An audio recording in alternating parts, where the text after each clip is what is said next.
Ba-dum, bum, bum, ba-dum, bum. Where is Schwalbe? That was weird. That was fun. That was funky. We got a funky beat going on tonight.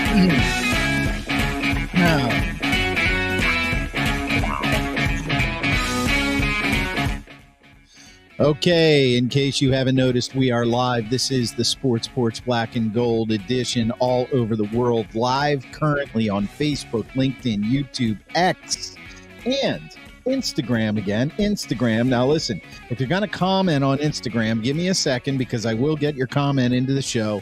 But I got to look at two different screens for that. But welcoming back Pittsburgh Beautiful on Instagram. Thanks for being here. Black and Gold. And yes, if you were watching live, you look at the ticker, you can catch the Sports Porch podcast.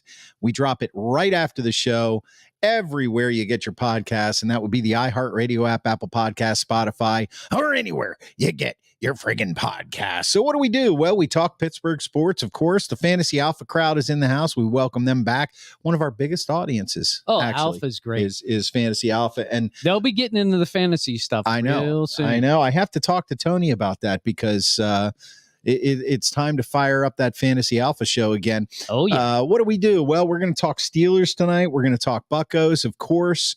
We're going to talk a little NBA because if you haven't noticed, the Grand Schwabini is not here, and he did make a prediction. And so far, it looks like he had some dental work done. Oh, that's right. Yeah. He's not fond of being in pain on the. He's not fond of pain at all. Yeah, that's absolutely. Yeah. And he needs to do something about that mouth anyway. So I don't think dental work's going to help. That's for you, Mark. And of course, we have the Trader Joe's product of the week, which we can eat today. Oh yeah, it's not now. It's just a snack. This is Trader Joe's snack time. We're going to call it. I have a confession. Please. Before I came, I had some Trader Joe's snack. Would you like to know what it was? Yeah, I would. It was a coconut macaroon. Coconut macaroon. The frozen one? No, they come in like a little plastic tin, maybe 12 or 13 of them. Oh, okay. Did you get it down at the East Liberty store? Oh yeah, Susan went over there because I had to take a shower, so we ran out of that 3-in-1 shampoo and cleaner. That's my thing. Oh, at Trader Joe's? Oh yeah. You get that? That's my thing. Right. That's why my hair is a little poofy because I actually showered today. Yeah. And so there you go. So we do have a comment on Instagram already. The official Chris Chata says the Pirates need bullpen help. Yeah, we'll get to that. We'll get to that. Of course they do. That's an understatement. They need a lot more than that, Chris. So yeah, we're gonna have a Trader Joe's snack time. It's not a big one, but good. Hopefully you'll like it. And then of course what we're watching, what we're streaming, what we're watching. But in case you haven't noticed, the Grand Schwabini is not with us, but he made a prediction that it doesn't look like it's going to come true now. Well, I mean, it would take basically a sweep for it to come true. So, but we'll go over that, of course. We're going to talk about all kinds of stuff. And if you want to get into the show, if you're not listening to the podcast and you're listening or watching live right now, encourage you to drop some comments and let's have a lively discussion. That's what we do on the porch. I think we are not afraid of discussion. We're not afraid of comments that don't reflect our ideas, opinions. Yeah. In fact, we like when people challenge us. Yeah, we'd like that. Yeah. We would like to hear why the Pittsburgh Pirates actually are going to make the playoffs. Yeah, we're going to get to that. That would be fun. We're going to get to that. We would like your opinions on the Tomlin new contract. Yeah, and that's where we're going to go first because I feel like that's the big news right now. It's the breaking news. It's actually the big not news. Agreed. If you think about it, because this goes way back to what you've been saying we've been doing this show now. It was pre-pandemic, so we took a little break during the pandemic, like 10 months or something.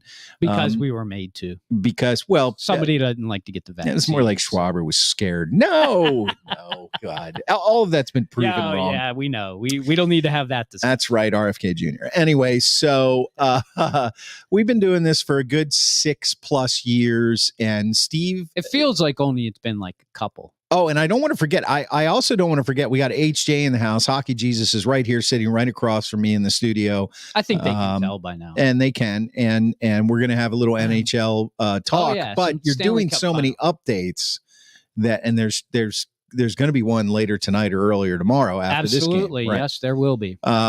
So, and I do think it was very prescient. We'll get to that in the NHL, in the Hockey Jesus segment. Oh yeah. Something you said on Hockey Jesus that kind of came true.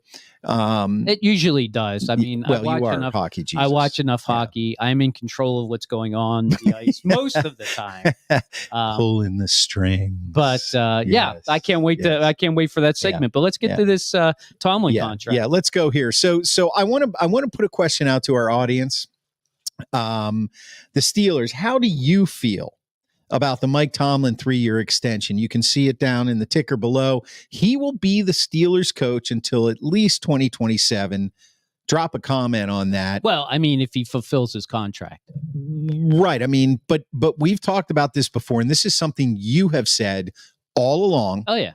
You have said that Mike Tomlin will be the coach as long as he wants to be the coach. As long as he wants to be the coach. And the way it works. You also said they're going to get an extension done before this year starts. Yeah. And it's well before the year starts. Yep, way before camp even gets started. It's now no longer a question. Him and Rooney sat down and they worked it out. Well, and I would say, probably the way that worked was he was like, "So how many years do you want there, Mike?" Mike said, "How about 3?" And Rooney said, "You sure 3? Yeah, 3's good." Okay, I don't know 3's about good. that. I don't know about that. I feel like think so. I don't think there was any negotiations. It was just they were having some coffee and they figured they bring in. How much is he getting? $20 million a year? They didn't disclose. No, but I have a feeling it's a big number. It's a big number for sure. Yeah. Well, I think the thing about it is, I think it's good. The more they give him now, the less he'll want to coach later. Well, yeah, I mean, you know what I mean? Like if you pay him heavily now, maybe his expiration date will come sooner. Seriously. Is that what you're hoping for? Oh, yeah, but I have reasons behind it. And if you'd like me to go into those reasons now, I will. Well, yeah, and just in a second. Here's what I want to say about the negotiations.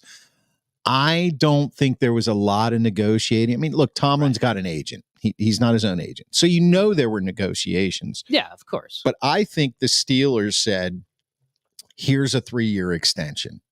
And I think Tomlin said, okay, because that makes sense. It's not too long for them and it's not too short for him. Mm-hmm. And the other side of it is you've got the quarterback room is completely different now. Sure. And to think that the Steelers are going to march into the playoffs this year, right. I think that's a long shot. Oh, yeah. I really do. I mean, with this much change in the offense, you really think like everything's going to hits one after the other jackpot? It's tough. Yeah, that would be surprising if that happened. I would like that to happen, but I would be surprised if that Well, and Tomlin's track record with quarterbacks is very short. I mean, he had a quarterback for 17 years that was named Ben Roethlisberger. I remember him. Yes, I remember him too. Yeah. And he was gifted, that quarterback. Well, they did draft him in the first round. Official Chris Chada on Instagram says, I'm shocked, but not shocked about Tomlin's contract. Right. I looked it up. He has a .633 winning percentage in the NFL, which is impressive. It is. Yeah. Even though I say that begrudgingly, I'm not a Tomlin fan. I am on the fence about being a Tomlin fan. Maybe I can convince you. But I want to hear those reasons you were talking about earlier. Why you think this is bad to give him an extension. I actually am not upset with the 3 years. Okay. I'm surprised it wasn't like 5, to be honest with you. I expected the number to be 5. So the fact that it's 3 means one of two things.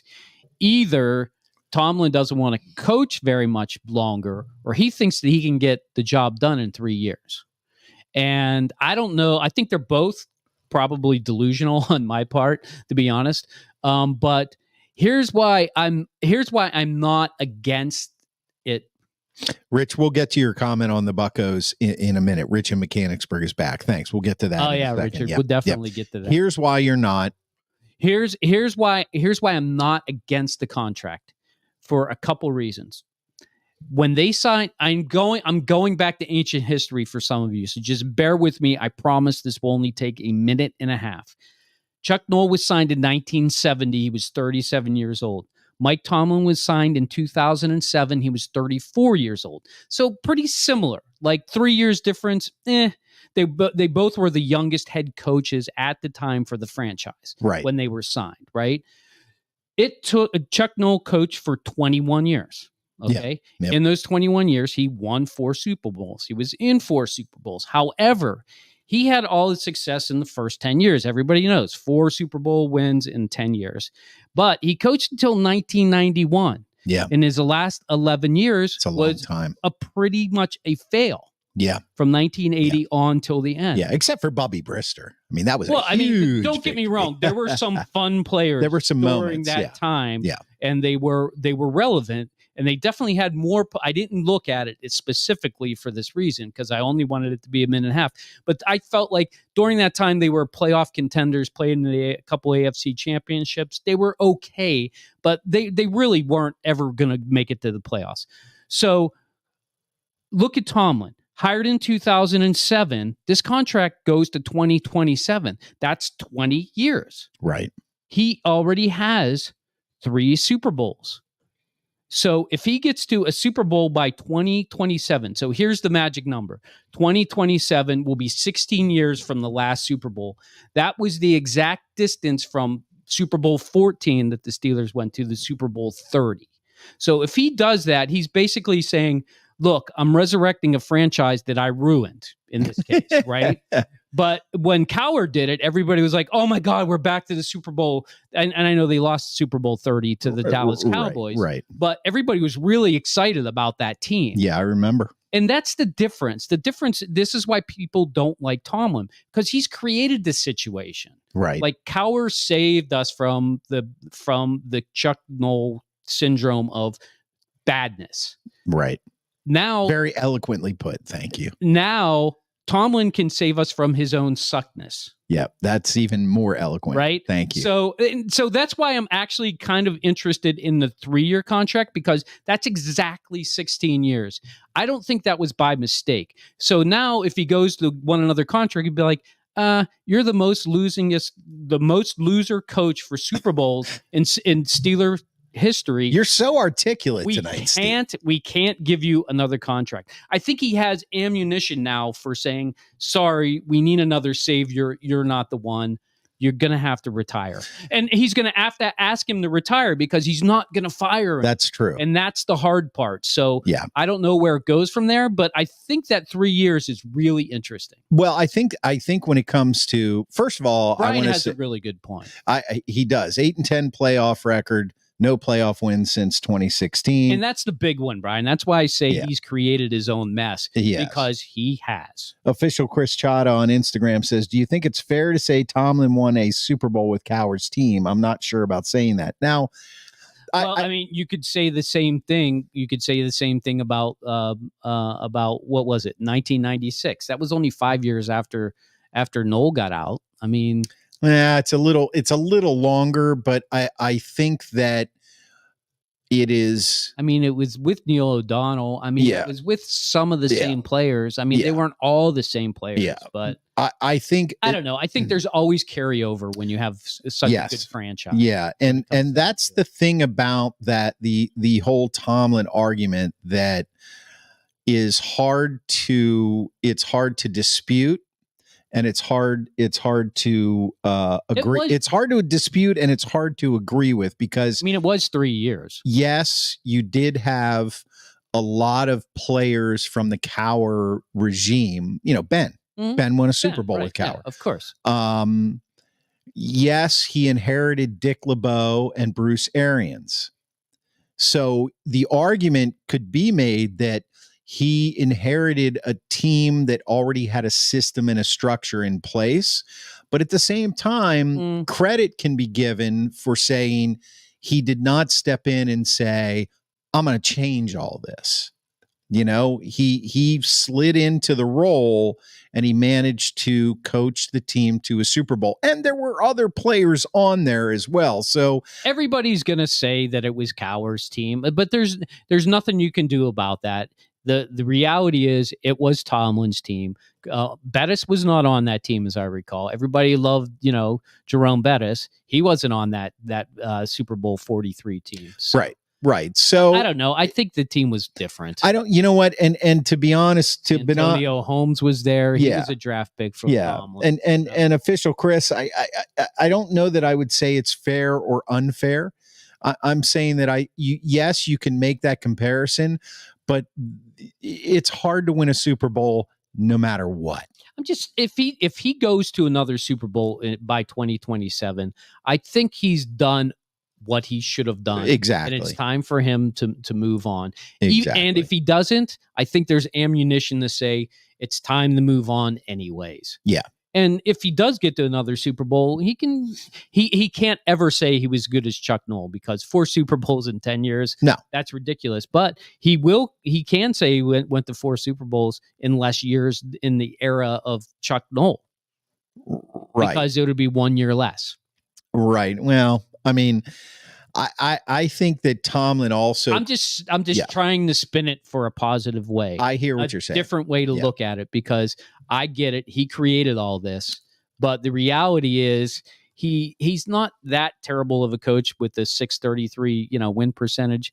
I think his 2016 playoff record really speaks volumes. It's dismal. It's absolutely dismal. He's ridiculous. Not only did any standard, not just the Steelers standard, which is you expect to be in the Super Bowl every decade, and the 50s are slowly creeping out of our grasp. I think Tomlin created a lot of his own problems too. Yeah. Like Paul Steele on Instagram brings up a good point. Tomlin handpicked Kenny Pickett and failed.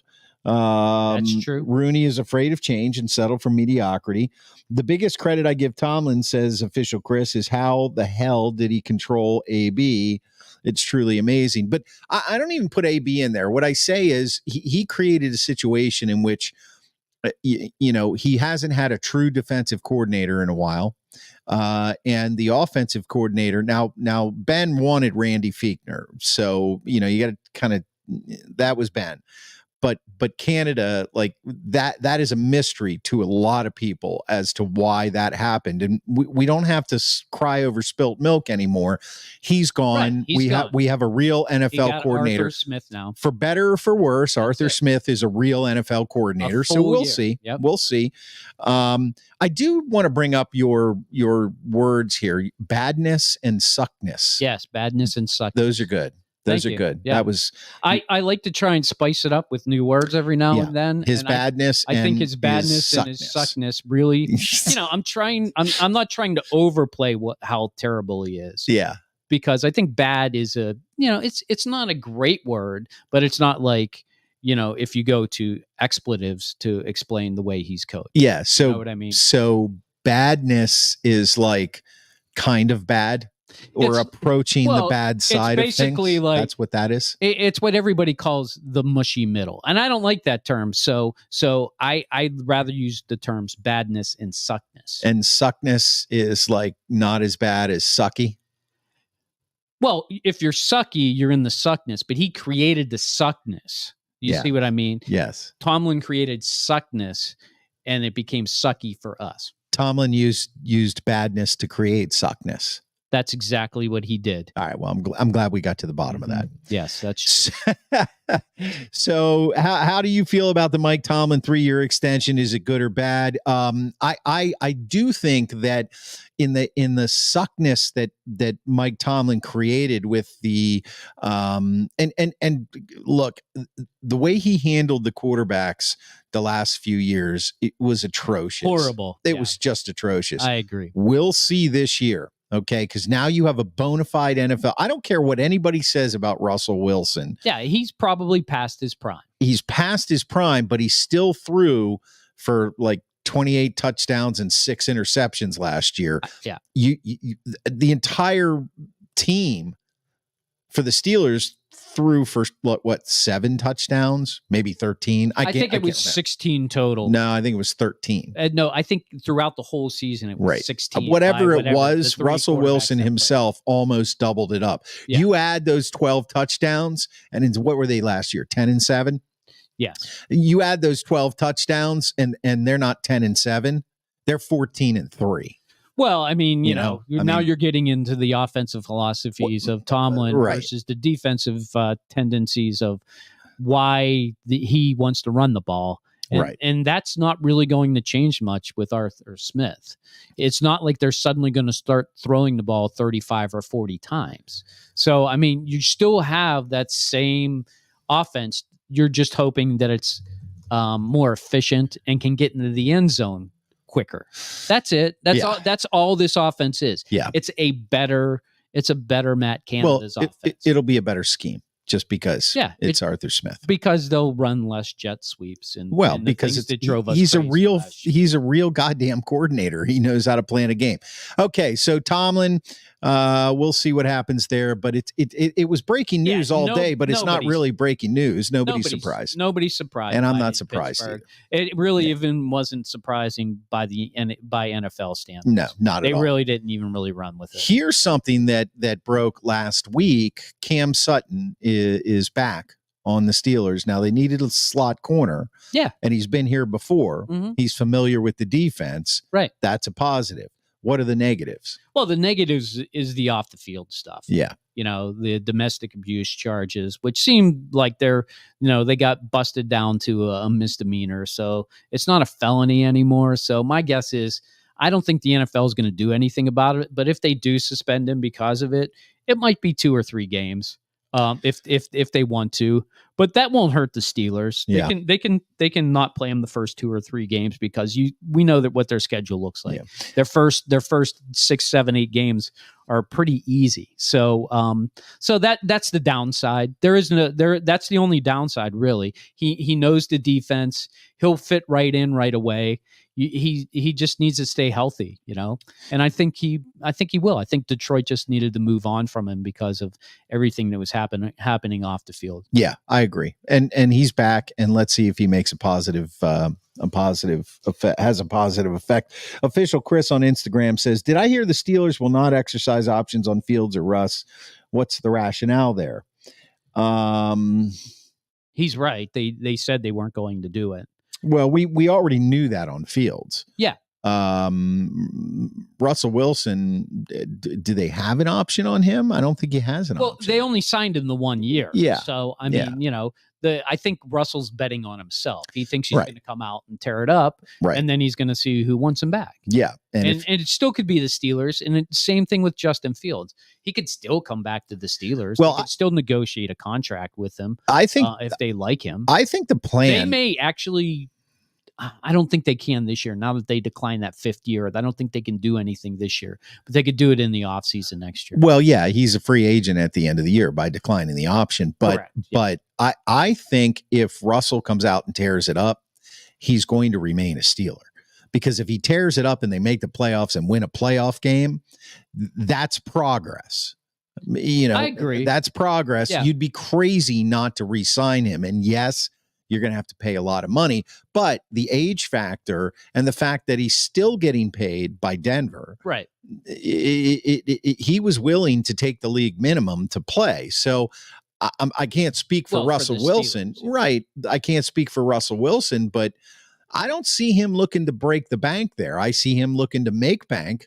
And I think Russell Wilson wants to prove that he can win again. That's what I think he wants to do. And if he does well here, it would be crazy for him to go somewhere else to try to prove to win again. Now, will there be somebody that might offer him ridiculous money? Sure. The Steelers won't, but they'll offer him good money. Yeah. As far as Fields goes, I think Fields is really the backup plan. I think Fields is the guy that they look at and they say, you've got similar styles. Okay. You've got an older Russell Wilson who was a running quarterback, liked to improvise. You've got a guy in Justin Fields who has some serious talent, but has just never been able to bring it at the NFL level. He does, but he fumbles the ball. Well, right. That's what I'm saying. Turnover machine. He's got serious talent, but he hasn't been able to bring it. And what I'm looking at here is, let's see if we can get 2 years out of Russell Wilson and win. And in the meantime, we have a backup that has talent and can be a game changer that we can rely on if Wilson goes down, and if he doesn't go down and plays the majority of his time here, he's learning from a guy who is a running quarterback, knows how to protect the football. To me, that's a good strategy. Yeah. That's a good strategy. So that's what I think basically about that. Yeah, and I think that they didn't just want to say, here's the 5th year, we'll pick it up for Fields, because then they're saying $20 million. Well, and they're basically saying he's going to be our starter next year. So what does that do for this year? Yeah, this makes this year a non-event. I think, honestly, I don't think they were prepared to have both Fields and Wilson. No, because Kenny threw a temper tantrum. Yeah, and so I think the Steelers had to make a choice quickly, and they just went to the default position, which is no. Yeah, I agree. And I think that's really what it come down to. That's why they didn't exercise that. They may regret that next year. Let's say both of them have, let's say Russell Wilson has a good year and then he gets signed someplace else. And Justin Fields says, well, I'm not going to sign with Pittsburgh because they didn't want me as their starter last year. That's always a possibility. It's a possibility somebody else might sign him. Yeah. And they might forget about the fact that, he's fumble happy and all that stuff. Yeah. Because you know how it is. You know how the NFL is. If you don't play for a year, suddenly you look more attractive. As opposed to playing for a full year and turning the ball over 42 times. Well, I remember a running back named Tiki Barber who had huge fumbleitis when he first started, and they worked with him. The Giants worked with him in the offseason. Yeah. They drilled him on how to protect that football, and he became much better at protecting the football. So you got to think that that's something that they are really concentrating on Fields, because he becomes a running back a lot. And it's kind of like, okay, when you're gonna take that gap and you're gonna run, now you're a running back. This is what you do with the ball.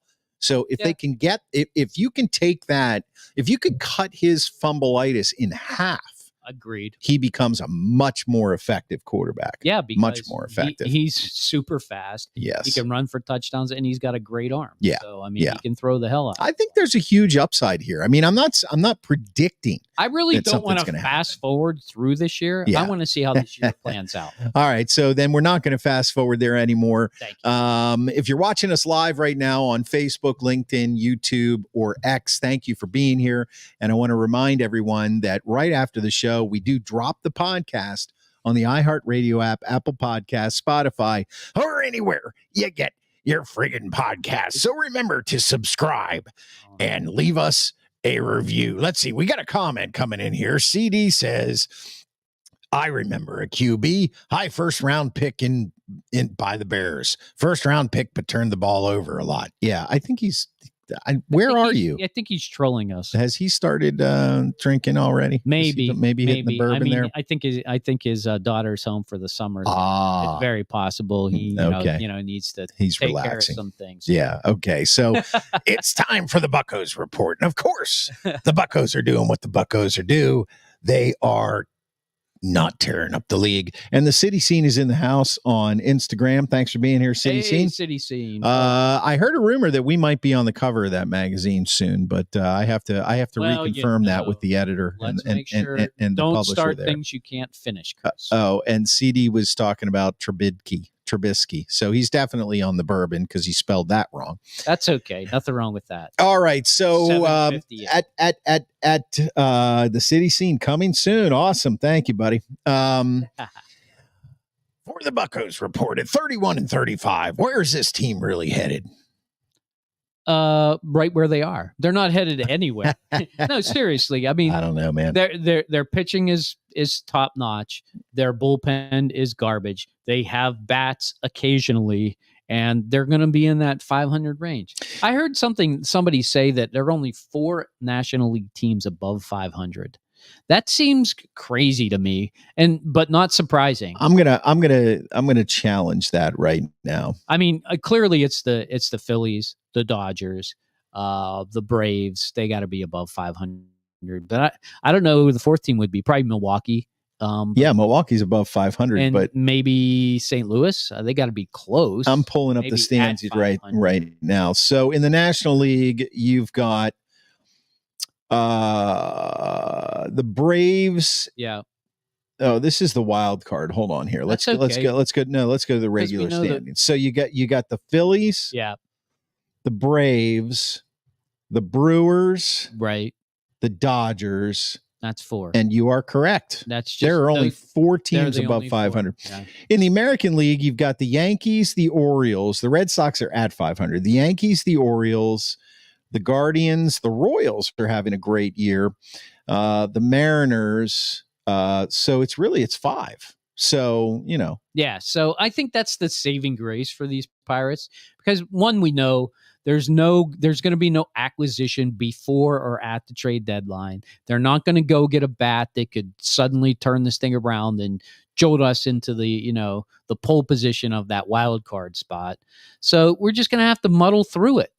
Unfortunately, that's just the way it is with these Pirates. But it is kind of exciting that, every other series you get to see real pitchers like Skeens and even Jared Jones. We're getting a whole bunch of comments on Instagram, and I love that because our Instagram channel is starting to pick up here. So as far as the Buccos are concerned, official Chris says, stop me if you've heard this before. The Pirates have great young talent. Stop right there. Yeah, hopefully they don't all end up playing for the Yankees. It's the first time they have great young talent. Yeah, right. And he also says Chapman is super shaky and Tellez. Why? The city scene says Yankees tonight. I don't know what that means. Maybe he's seeing the Yankees or something. Tellez is heating up a little, but wow, he's looked bad. He's terrible. Yeah. Where are they headed from here? Well, that's a good question. I'd like to hear the Pirate talk about that. Yeah. Well, I don't know. It's awfully hard to say with these Pirates because just when it seems like they're going to walk the plank, they take a step or two back. But sooner or later, they're going to fall right into the deep blue sea and never come back. That is true. What I think is, and a lot of people make this comment, and it is very, very true. Okay. Their pitching is good. Their pitching has been stellar as far as starting pitching goes. Now the Keller's been on top. Keller's the team all-star as far as I'm concerned. No, Skeens is. Because remember what matters to this team. It's money. Right. And Skeens puts butts. Right. Yeah. And that's all that matters. Who would the world rather see, Skeens or Keller? But Keller is 8-3. Where is his ERA here? 8-3. I'm guessing it's like 3.74. Yeah, he's 8-3 with a 3.16 ERA. Oh, that's much better. Yeah, and he's got 74 Ks in 79 innings. Jones, unfortunately for this kid, is 4-5. Yeah, but Ks are ridiculous. 79 in 74 innings. Falter 3-3, and Skeens is 3-0. With 38 Ks in 27 innings. And, our starting pitching is really good. Our bullpen needs a lot of help. I don't know why they brought up this kid Heller. Ben Heller. Yeah. What a horrible, what a horrible situation. Hey, who else would you rather have? Somebody who has a 45 ERA or somebody who has a 4 ERA? Oh, 45 all the way. I mean, it makes it more fun for everybody. It's really. Oh, here comes Heller. We're about to have some fun. There's going to be some fireworks. Unfortunately, it's going to be the team that you're not rooting for that's going to happen. Even with a little fall off, what I was impressed about Jared Jones is he had a shaky start and then he came back and pitched really well against the I'm giving you the signal to change the station. Oh, really? What do we got going on here? Because it's now 8:03 and the Stanley Cup it's final hockey is on. time, right? And if I don't at least have it on Oilers, in the same Florida. room, yep. I start to get the shake. You start. I know you're so addicted to it. Yeah. So, and Mark Messier is one scary. He's an alien. Actually, he looks like he could be on the Blue Man Group. He probably is one of the Blue Men. Maybe he is. He just takes the paint off. Yeah. I can believe it. He loves New York. Look at him. So Jones bounced back with a great start against the Dodgers. His ERA is 3.27. So, you've got Keller, Jones, and Falter all with sub-4 ERAs. And then you've got Skeens right on the button at 3. This team, they say, should and then we signed Justin Brule. 2 innings pitched, but that's okay. The jury's out on him. They need more middle relief, so you can't ever have too many arms that way. Let's get to Richard's question. He asked how they need a big bat. Yes, lineup. They do. Everybody agrees, but it's like they're just getting it from random people now. Like Big Fatty Rowdy was the guy over the weekend, right? So that's the recipe for success. You got to have a first baseman who can consistently hit home runs and get on base. Yeah, he's bad. He's just not going to be that guy. He can be that guy for a weekend, but he's not going to be that guy consistent. His on base percentage is 280. His batting average is 218. His OPS is 579. He's only got 2 home runs and he struck out 35 times. But that's where you need to go and get a bat. Either that or for Sawinski out in left field. But the big question right now is sellers or buyers. And in the history of the Pirates, they're never going to be buyers.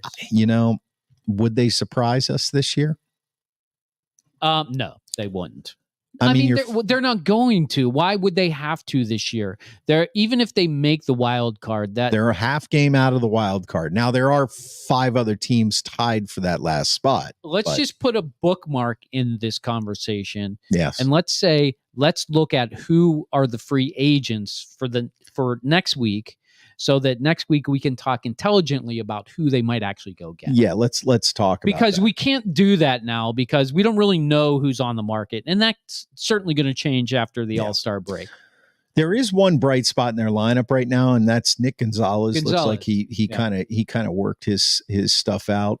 He looks good at the plate. He looks good at the plate. I actually did see an at bat of his yesterday when they were still kind of in the game. Right. Because it fell apart after. Once I saw Heller come in, I never seen this guy pitch before. Yeah. I was laughing hysterically. Yeah, I literally. Where did they get these guys? I don't know, but he managed to hit 3 guys in 5 at bats. Yeah, a little nervous.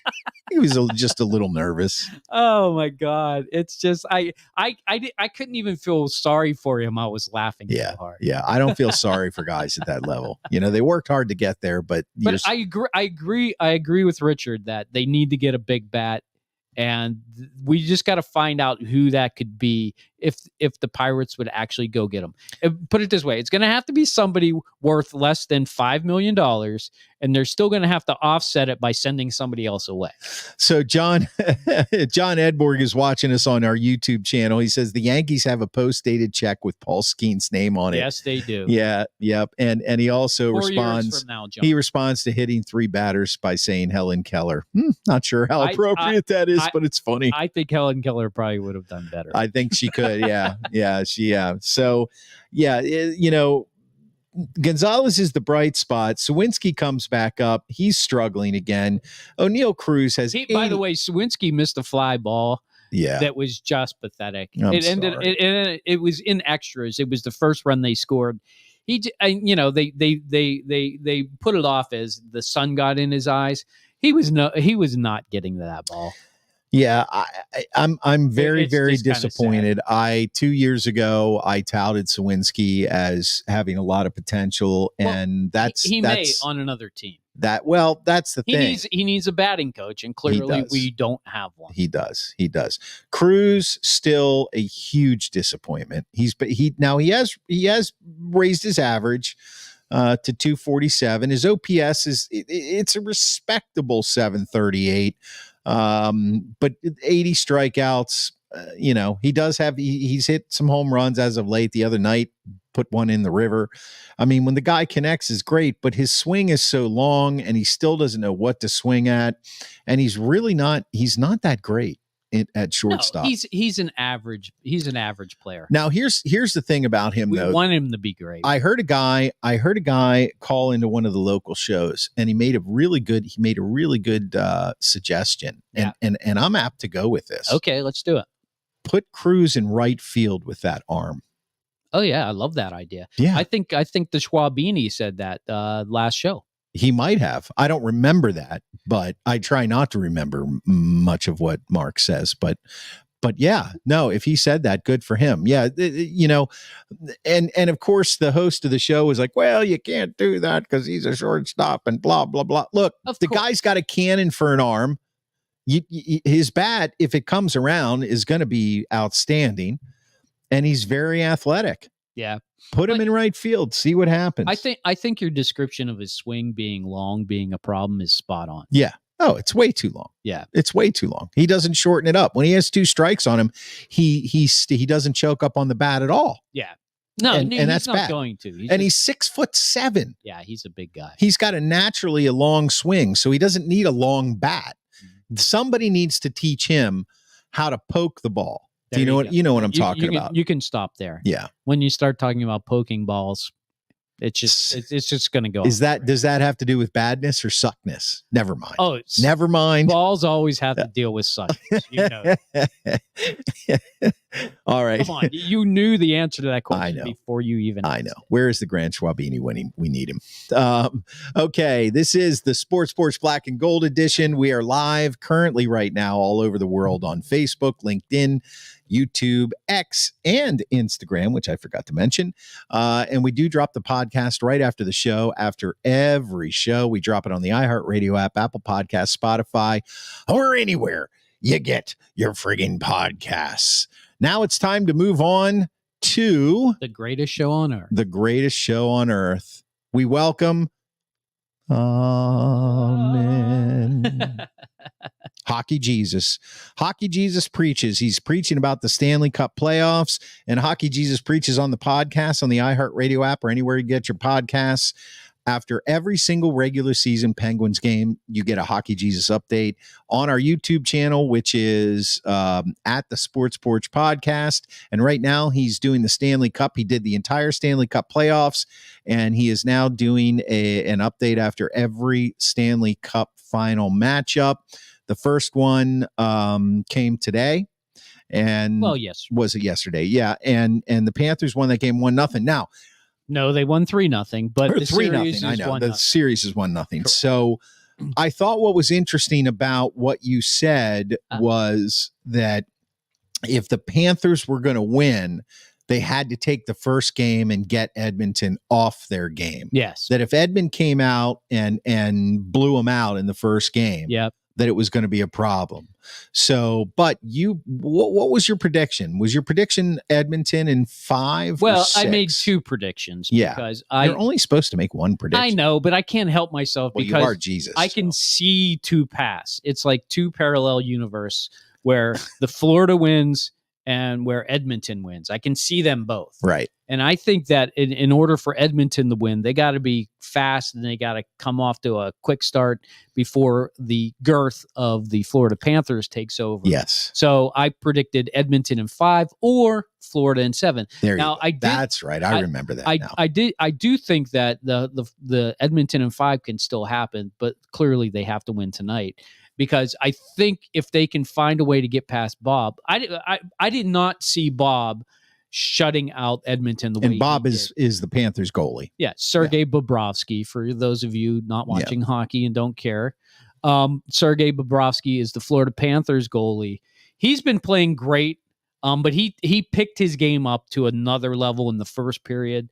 There were 4. Maybe 5 really good opportunities, and he was there to stop every single one of them. And that was the difference in the game. Once he stopped that goal with that shot by Hyman 20 seconds into the game, it's over. It would have been over if Edmonton scored that quickly. May I just submit that on the list of some of the worst names of all time, Hyman's got to be one of them. Hyman? Yeah. Yeah, you don't like him? No, I don't like the name. Oh, well. I wouldn't want to grow up with that name, would you? I don't really care about my name. No. You could call me Hyman if you want. Okay, Hyman. Hockey Hyman. Do you know what a Hyman is? I don't want to know because then I will probably not like it. Yeah, you won't want me to call you Hockey Hyman if you know what a Hyman is. Okay, good. Let's just leave it at that. Does anybody know what a Hyman is? It's probably something derogatory if you know. No, it's not derogatory. But Mike is right. It's a body part. Mike is right. Bobrovsky was unconscious the other night, and he needed to be because he kept them in the game. I think Bob is very good. Don't get me wrong, but I think somehow, some way, shape, and form, Florida will find a way to lose tonight's game. I think Edmonton will win it because Okay. there's a difference between Florida losing it and Edmonton Right, I winning understand. it. Yeah. I think Edmonton could lose it if Skinner ends up having a bad game, which he hasn't had one in a while. So I'm not trying to jinx Edmonton because I want to see it go to a 5-game series by Edmonton winning tonight. So I'm rooting for Edmonton tonight. But honestly, the hockey's been great. Back and forth in the first period. I have to admit the third period for those non-hockey fans probably was a little bit hard to watch. 7-6 in the shot total. And John, I'm sorry. John on YouTube says his gerbil does, and I think he's talking about his gerbil knows what a hymen is. That's horrible. It sounds like you guys know exactly what you're talking about. I don't know why you don't know. And anyway, I'm happy. 7-6, 7-6. I'm happy that you guys are having fun. Yes, we're having a great time. I mean, this is what we do on the porch. We have fun. I know, hockey hymen. I mean, if you want to interrupt my analysis of the Stanley Cup final, well, we're going to get a whole bunch of it later with gerbils. I mean, gerbils and hymens. I say go for it. Yeah, I can't wait till you figure out what that is. I'm sure I'll be cracking up later. Oh, but that'll be much Vegas, later. baby, Vegas. So yeah, I really encourage everybody as the hockey Jesus to watch the rest of the Stanley Cup Finals. I believe no matter who wins it, I think it's going to be a great series. Florida just has such a great way of going about business. They seem to be all business about it, which I wish they'd get a little bit excited when they score a goal. Like the other night when Verhaeghe scored that goal, he didn't even really celebrate. Well, dude, you just scored a goal in the Stanley Cup Finals. Get excited about it. But he's got a job to do, and the job's not done until they lift the cup. I don't care. Yeah. You have to enjoy the atmosphere. You have to enjoy scoring a goal in the Stanley Cup Finals. I can promise you, if Tkachuk scores a goal, he's going to celebrate of course. Wildly. Most of them do. Official Chris on Instagram says, what kind of ratings does the Stanley Cup get? Well, they're going through the roof this year because a Canadian team is in it. So yeah, it's I don't know the actual numbers, but I want to say I'm going to guess like around 16 million, something like that. Yeah, it's not too bad. So it's like, maybe 1/10 of a Super Bowl. And guys our age, we remember when Gretzky and it was on the Oilers and they were in it. That was a big deal. Yeah. So I think there's a little bit of nostalgia going on here. Oh, I think so. Well, and the fact that Florida's been in it twice in 2 years, I think they're trying to make their stamp to actually get a Stanley Cup final to Florida. It's weird because you're saying the Florida Panthers, but I guess they're Fort Lauderdale. Like they're like near Fort Lauderdale. That's like the closest one. I don't know. I don't understand where they're actually located. Like who are the actual fans for Florida? Because they're people in Florida. Well, but they're not Tampa Bay Lightning fans. They're not people from Tampa. So it's just weird. Like I can't say, oh, well, I'm so happy for the city of Florida. Well, you're happy for the state of Florida. I'm not really happy for the state of Florida because not everybody in Florida roots for them. You know what I mean? Yeah, but not everybody in Pennsylvania roots for the Steelers or the Eagles. I don't know where we're going with this. Well, I don't understand. Like if Carolina won it, you would be like, they play in Raleigh. So, the town of Raleigh would celebrate. Okay. What town is going to throw the party if Florida wins? Well, Florida's just one big party anyway. So even the retirees throw up and down the state absolutely. For months at a time with the Stanley Cup. Yeah. Now, John on YouTube, I have a question. Is it true all three sports teams play the same, relying on D over O? All three sports teams? I don't know what he's talking about. I'm not sure what you mean by that. He made a comment about weed earlier that I didn't put up, so I'm not sure. Maybe. Could this be Yo Carey in no, it's not Yo Carey. It could be Yo Carey's twin. All right, so listen to the hockey Jesus preaching. Sunrise, okay, Miami. So the party would be in Miami. Now, see, that's a party I can get behind. There you go. Thank you, Mike. There you go. I appreciate that. So Hockey Jesus preaches on the podcast after every single Penguins regular season game, and hopefully next year after every Penguins playoff game. And also he does his Stanley Cup playoff analysis. You can watch him on YouTube at the Sports Porch Podcast. That's our YouTube channel. And you can also catch him on the Sports Porch Black and Gold podcast after every single Stanley Cup games. So you'll probably have one in the morning, is what you're saying, or are you going to do one after the game tonight? We'll see if this goes into triple overtime. Okay. If it goes into triple overtime, I may just stay up and do it. Okay. So John is saying Steelers, Pirates, Penguins, all three sports teams play the same. That's absolutely not true for the Penguins. No. The Penguins really rely on offense more than defense. They always have been. I agree. The Penguins are offensively minded. I would say it's true probably for the Pirates and the Steelers. The Pirates care more about pitching and the Steelers care more about defense. So and the Pirates really don't care. The Pirates care more about just a positive bottom line. Geez, you guys can talk. I have a fat finger type. Weed makes me focus. Well, there you go. I mean, we can talk. And that is why we are here. And if weed makes you focus, John, who are we to say? Hey, good for you, man. I wish it made me you know what it does? It makes me focus on the food that's right in front of me or anything in my pantry. Speaking of food. Oh, yeah. Well, we'll get there in a second. We got to play. Ready. We got to play a game. No, we got to play a game. We got to play a game. This game is called Stump the Yinzer because the hockey Jesus is born and raised in Western PA. He is our resident Yinzer. Last week he nailed it. Last week it was Tony Dorsett's high school, which was Hopewell. Stump the Yinzer. The question this week. Stump the Yinzer. Which Hall of Fame Pittsburgh sports figure was known as the Flying Dutchman? The Flying Dutchman. Do you want a hint? Hall of Fame. Yeah. Flying Dutchman. Old guy. Old. And he was a Steeler. Way back. Nope. He was a pirate. I'm going to give it to you. I'm going to give you. Honest Wagner. There you go. Ba-bam! Honest Wagner. And I said I would never answer a pirate. I know. And I said I made up the game, so I get to ask the questions. If you want to be. So we do have a Yinzer still in the house. I still got it. Honest Wagner was known as the Flying Dutchman. Even though none of us were alive when he played. But that's Speak for yourself. I was alive in a parallel universe. Okay. Hopefully watching Edmonton win their first Stanley Cup. Yeah. Well, I was actually alive for that. Or did they win a Stanley Cup? No, before? They won it in 1984. Okay. Yeah. I was alive for that. Semi-alive. You were probably drunk. Yeah, I don't remember, which means I probably was. Okay, we drop the podcast right after the show here on the iHeartRadio app, Apple Podcasts, Spotify, or anywhere you get your freaking podcasts. Now it's time to eat. Now it's time. Oh. For our favorite segment. Taste the goodness of the biscuit. We're missing Schwabini's interlude here. Honey sauce. Taste the goodness of the biscuit with the honey sauce. Don't get that honey sauce on me. I don't like the way it tastes with my chicken wings. Yeah. Woo.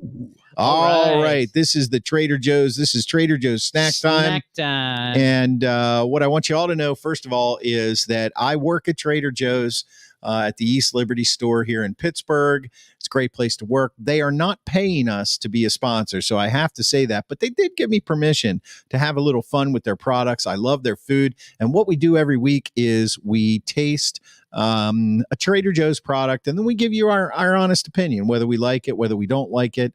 And stuff like that. And now I just have to find where it is here. This week, the product of the week is nuts. Nuts. I love nuts. Nuts, but not just any nuts.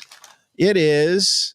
I do have a picture of it for those of us watching the show. It is the chili and garlic cashews. I bet I've had these. Oh, not the chili and garlic. There you go. Now I'm gonna open the bag here so we know this is how you know that I did not pre-sample them. Mm-hmm. So there they are. The chili. You've had them before. I have not. Oh no, I have not. No. A coworker of mine. I'm glad I got some water. I have a feeling these are going to be a little spicy. I don't know, but my coworker Bree, she's like my work buddy. She pointed them out the other night. We were working the late shift, and she said, "Have you ever had the chili and garlic cashews? Those are awesome. I love them." So I'm going to let you sample first. This is for you, Bree. There you go. I'm only going to take. I have never had flavored nuts. Yeah, you have. I don't think I have. Your nuts all the time. Honestly. Seriously? He says he lost the bottom. I don't. What did you say? I flavor my nuts all the time. Yeah, you like to. I don't like that nuts. insinuation. These are pretty good. I was expecting something spicier. I was too, but here comes the spice. Here it comes. Yeah. We might be finishing these before the show's up. I do need some water with these. They are a little spicy. I may have to get another Coke Zero. They're not like poof flavor. The flavor is more like on your tongue and it stays there. And the garlic is very subtle. Yeah, it's more chili than garlic. I still have some over here. Yeah. I should have brought little bowls down. These are a winner. I think they do get hotter as time goes on, though. Wow, Brie did not steer you wrong. They definitely have very good flavor. I would say as a snack, these are at least 7.5 to 8 out of 10. I would be right there with you. I really would. I would be right there with you.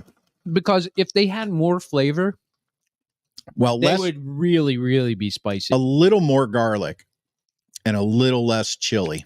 I like the chili flavor, but if it was more, oh man, my nose would be running right now because it'd be really spicy. She was definitely onto something there. Yeah, those are good. Brie, good suggestion. There it is. Chili and garlic cashews. Trader good Joe's snack. You got it. Sports Porch approved. I'm going to have some more while the song plays. I'm going to fill in for Swan. Taste the goodness of the biscuit. I'm good. I got a couple here. Taste the honey sauce. Taste the goodness of the biscuit with the honey sauce.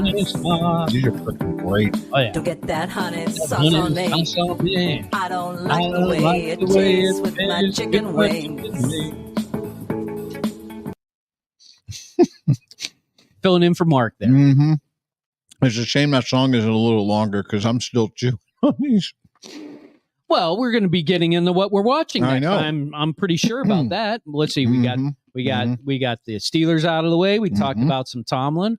We got the Buccos out of the way. We talked about how they're not going to do anything. I know, it's terrible. We ate a little snack. We did. We had a little hockey talk. You can still see the Stanley Cup behind me. Not really, but kind of.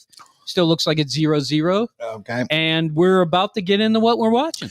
So I want to put this comment up here because I want everybody else to chime in and tell me whether or not you can hear us because I'm worried now. John says he lost the volume. He said, man, I don't know what is worse, watching you guys eat with no sound or me watching the pole dancer in front of me with ass cheeks that can crack walnuts. Wow. So I think we know the answer, John, but we're going to let you figure we've it out. made it into the strip clubs in San Francisco or wherever the hell he is. All right, Trader Joe's. John, my daughter's out in San Francisco. I hope that's not her up on the pole. Yeah. That would be embarrassing. I don't know how we would have lost sound. I'm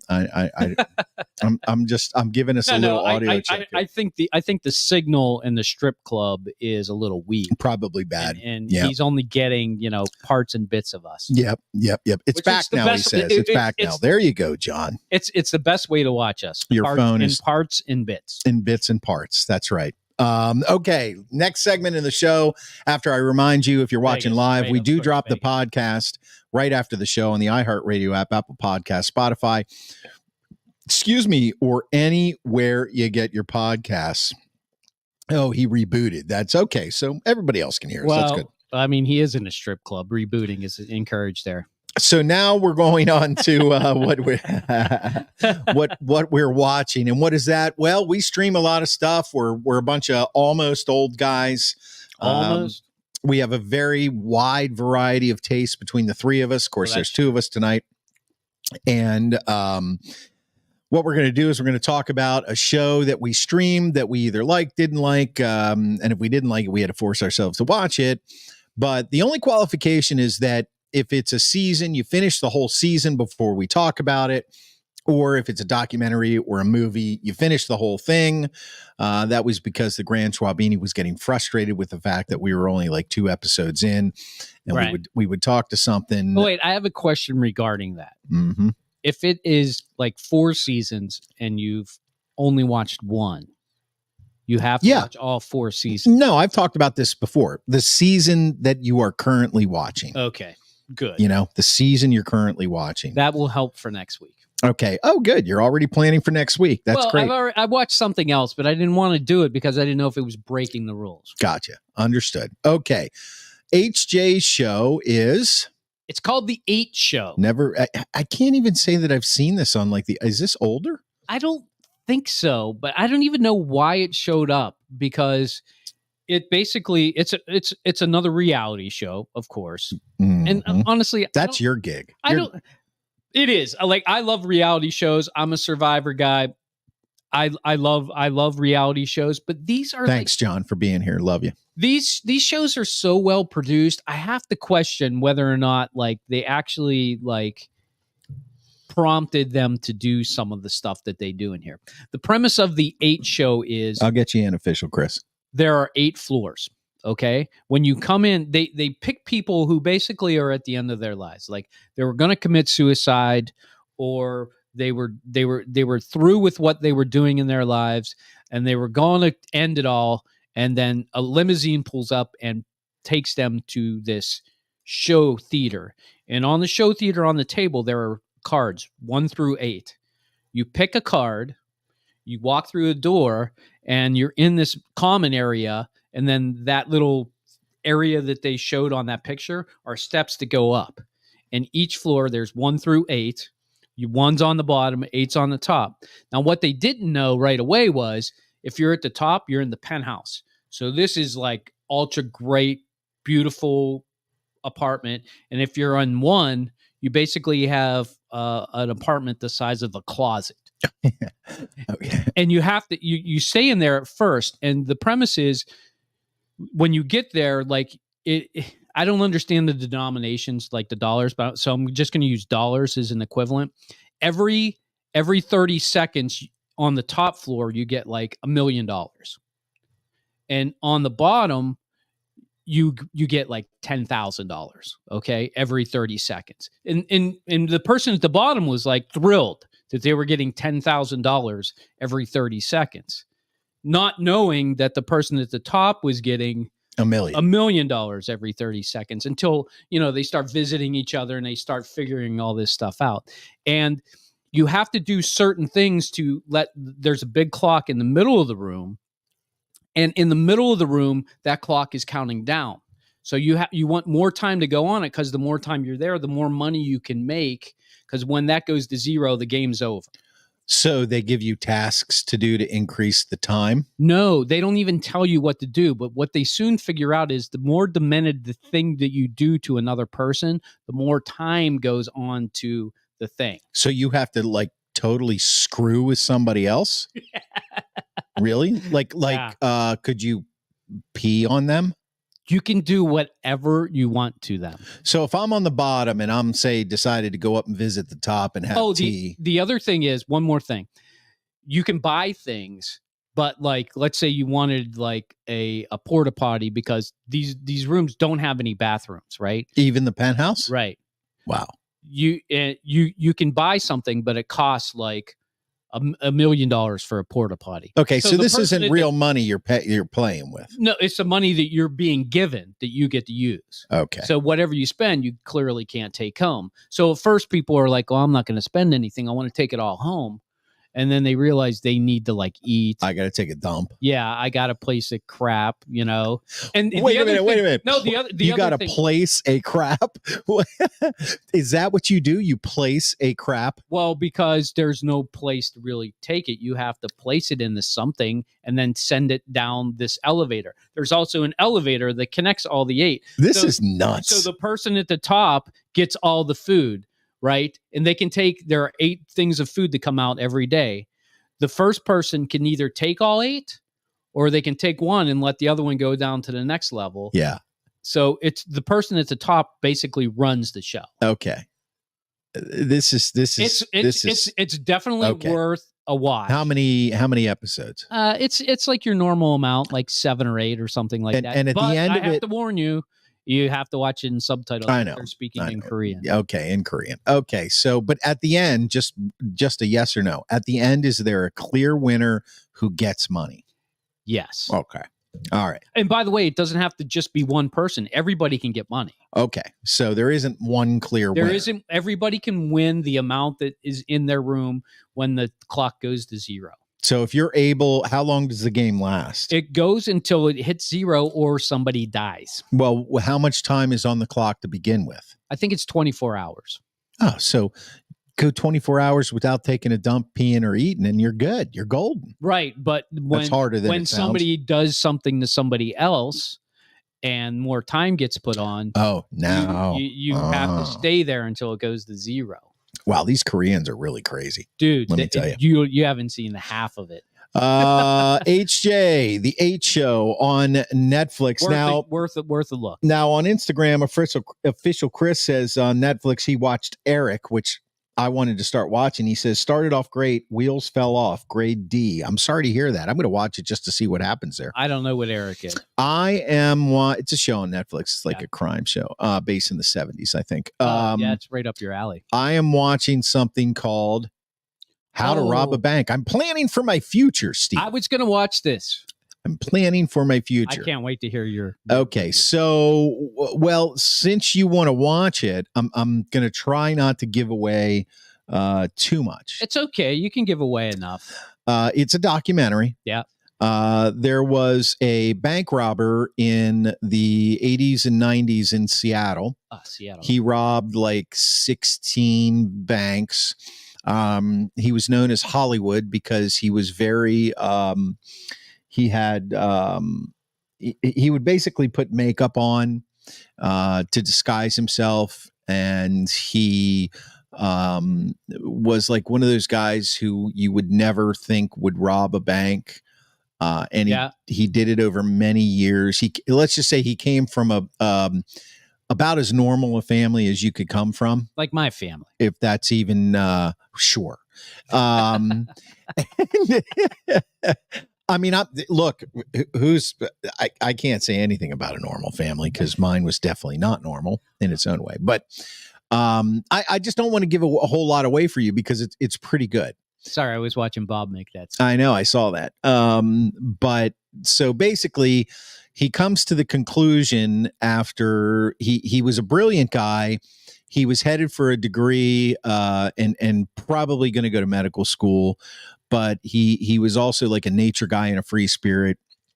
And he had a business that kind of scared him and he got out of the business. I don't want to tell you the business because it'll kind of give away a little of the story, a little of the color of the story. Mm-hmm. But then he decides I'm going to rob a bank. So he robs his first bank and he gets away with it, but he's not satisfied with the outcome. And he decides I've got to get better at this. I've got to get better at this. And I need to develop a way to get to where the real money is. He wasn't sure that he didn't get enough money. Right. It was kind of like, he got like a few $1,000s. And it was a little more than that, but he would, I looked at the amount of, he's like, well, it wasn't necessarily the effort. It was the risk versus reward. Yeah. If I'm going to risk this, I want to get to the real money. Yeah. Right. Gotcha. But he pretty much perfected how to rob banks, and he did it in a fairly ingenious way. And the FBI and the cops were on his trail, but they could not figure out who the hell he was. They get him at the end, though. And who he was working with. Yes, they get him at the end. And I'm not going to tell you how they get him or what happens, but it takes a long, long time. And it is a documentary in one episode. It's about 90 minutes long. Oh, 90 minutes. I can do that. Yeah. And it's a pretty quick. Do that between periods. Yeah, pretty quick watch. So How to Rob a Bank on Netflix. I like it. I'm going to watch it. Okay, there you go. And the Grand Schwabini predicted that the Mavericks would beat the Celtics in 6 games last week. And now that the Celtics are up 2-0, his prediction is not wrong, but I think it's going to be... It's in danger. It is in danger. So he could be in danger of losing his Grand Schwabini. Going to take it away. Yeah, maybe you should rub the lamp. This is luck. For you, Grand Schwabini. Rub the lamp for luck. Let's go, Mavs.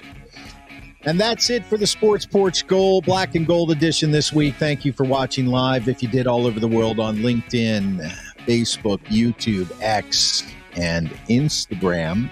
And remember, we always drop the show, the podcast, right after the show on the iHeartRadio app, Apple Podcasts, Spotify, or anywhere you get your friggin' podcast. So subscribe, leave us a review, follow us on YouTube at the Sports Porch Podcast. We would love that as well. I am your technical director, and for myself and for Hockey Jesus, who will be on later with the Stanley Cup playoff or the Stanley Cup final update, I am your technical director, and I am out. Jablonsk. Jablonsk.